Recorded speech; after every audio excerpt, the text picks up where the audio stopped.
Здравейте хора, в днешното видео ще ви покажа Flamefrag стримовете и общо взето.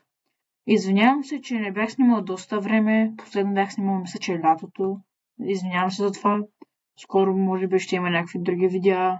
Сега съм облякал този скин, по принцип мен много ме кефи, за да ви покажа неговите тримове.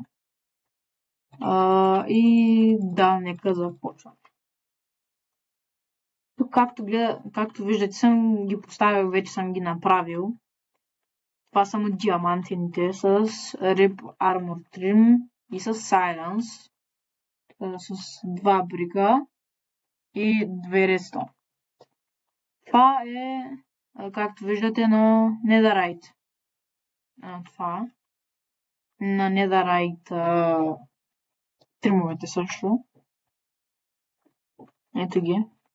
Ето сега ще ги облека да видите как изглеждат на мен. Така. Гледайте сега. Ето.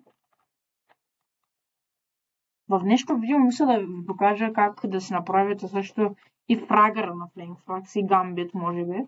Ще разберете. И така според мен изглежда доста добре.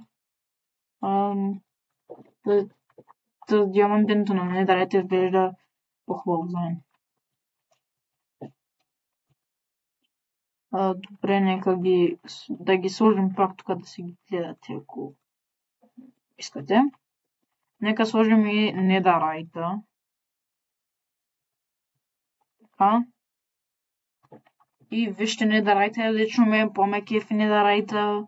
Има в смисъл, тримовете на Netherite. Мен лично много ме кефи.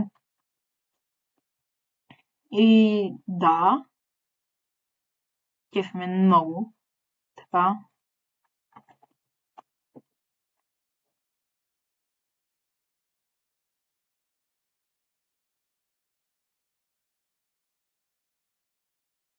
И така. Мисля днес да не ви го показвам фрагъра как се прави в друго видео. Ще ви покажа как се прави и фрагър, и гамбит.